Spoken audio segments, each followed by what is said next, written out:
My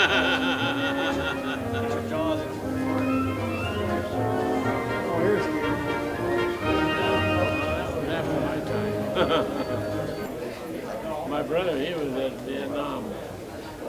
Good morning, ladies and gentlemen, and welcome to Minnetonka Assisted Living. I am Chief John DiCataldo, Marine Safety Detachment St. Paul Senior Enlisted Member, and I'll be your Master of Ceremonies today. This morning, we gather to honor Mr. Gale L. Fuller with the award of the Purple Heart Medal. On behalf of Commander Morgan, I welcome you and thank you for being part of the ceremony. And salute.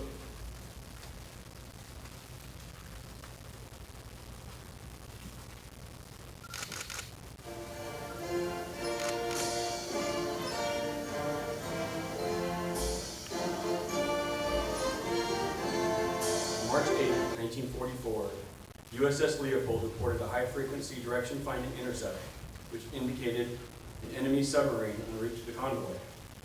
Their route was consequently altered to avoid contact, but on March 9th, while south of Iceland, Leopold reported a radar contact in 1950, which placed the German submarine at 7 miles south of the convoy. Assisted by the USS Joyce, the USS Leopold was ordered to intercept. General quarters was sounded, and orders were issued to fire on sight. A flare was released, and gun crews strained to sight the submarine in the dark.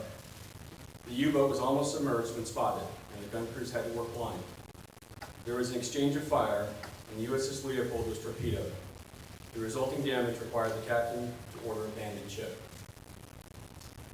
It's hard to conceive how these sailors felt, but I will try to portray a picture of what Mr. Fuller went through during that experience. And it may help if you want to close your eyes as we recount the stories of Mr. Fuller. The ocean swells are large, and land is hundreds of miles away. You are forced to enter 40-degree water, waiting to make you hypothermic in less than 30 minutes. You are exposed in U-boat-infested waters, and you see the only friendly vessel in sight sailing away. Approximately 5 hours pass while you and the other sailors are becoming more and more hypothermic. You see your shipmates float off, losing their battle in cold water.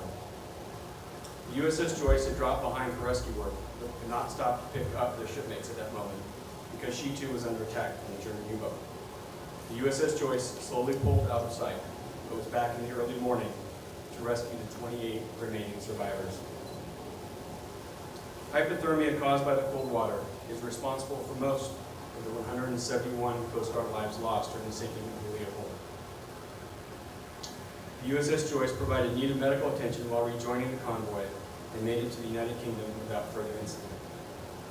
Despite this near-death experience, Mr. Fuller's service did not end there, and this I think is where I find it particularly great.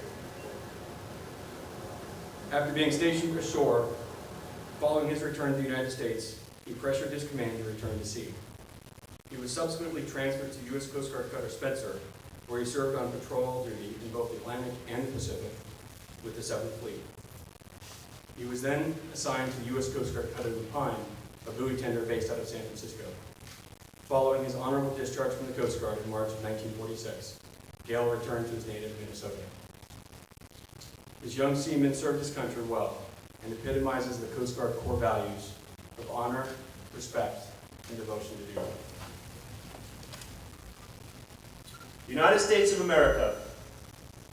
To all who shall see these presents greetings, this is to certify that the U.S. President of the United States of America has awarded the Purple Heart established by General George Washington at Newburgh, New York, August 7, 1782, to Gale L. Fuller, Seaman First Class, for wounds received in action, March 9, 1944, USS Leopold, given under my hand in the city of Washington this 7th day of November 2011, Commandant Admiral Robert Patt.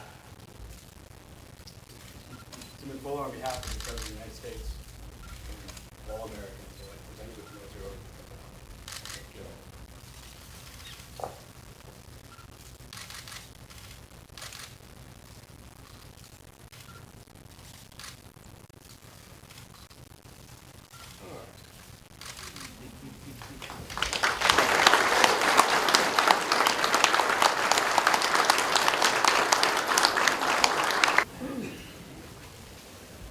thank you. I sure appreciate all this.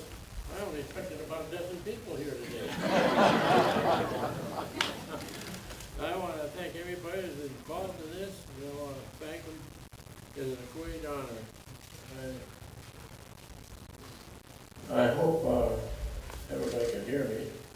I really appreciate this. I've never been awarded anything before, and I don't think I really deserve this one. So all I did was get cold. It was the only thing that saved me. I was doused in diesel oil. Luckily, I got an insulator. Otherwise, I wouldn't be.